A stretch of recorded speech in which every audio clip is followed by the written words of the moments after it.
Hello, my name is Christy McKinley. I am an intuitive Reiki master teacher, business coach, advocate for affordable and accessible mental health care, and a published author. And today's post kind of comes out of a conversation that I had last night, or a series of conversations I had last night at church. I'm a co-facilitator in a small group ministry, and the topic last night was on fall holidays, or just holidays and traditions was basically it.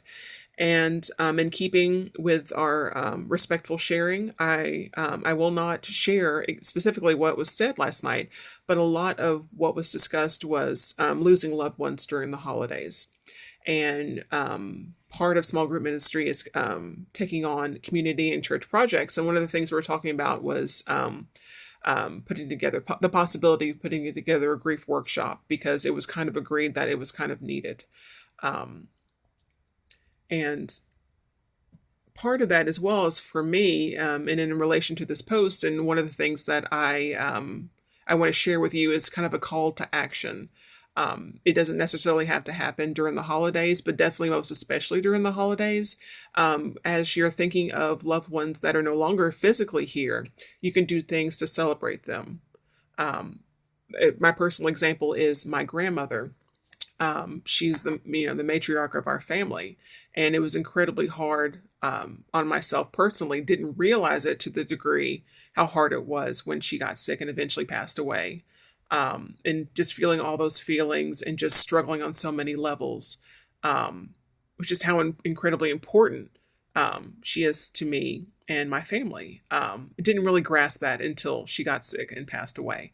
And so after the period of mourning, the core, because you're never really ever done mourning, it just the hurt seems to lessen as time goes on. One of the things my mother has done is, my grandmother loved fried fish. Like on Saturdays, her thing, after she finished with the housework and everything, she would go to a local restaurant and get a fried fish plate sandwich. And I don't know if this is like a regional thing, but in the South, fried fish sandwich is where it's at if you eat meat. But if not, I'm not sure what you do. But anyway, she loved fried fish sandwiches. So my mother would have fish fries on her birthday, or they would, go out to eat on her birthday. My grandmother's birthday falls on the winter solstice. So for me, I just kind of light a candle. I just kind of meditate and just think, more about her than I do every single day, which is maybe just a little bit more than all the time. But I always think of her wisdom. She taught me, how to iron a shirt the correct way. And if anybody is watching this from my family, they understand what I'm saying. Roast beef. My mom makes awesome roast beef. I make phenomenal roast beef, but you never forget your first roast beef that your grandmother made. And so, just little things like that.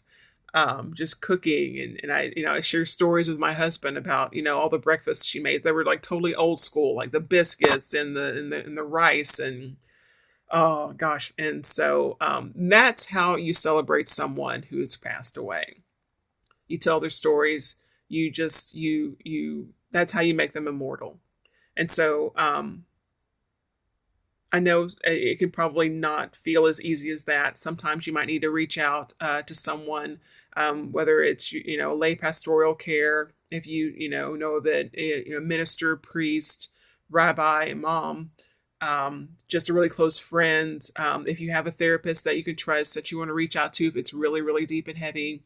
There are tons of organizations. The suicide hotline, if you're feeling really like you need to talk to someone. But just seek out friends, family, any light in any form, because there is help out there. As always, namaste. Thank you for watching this post. Move forward. Always move forward.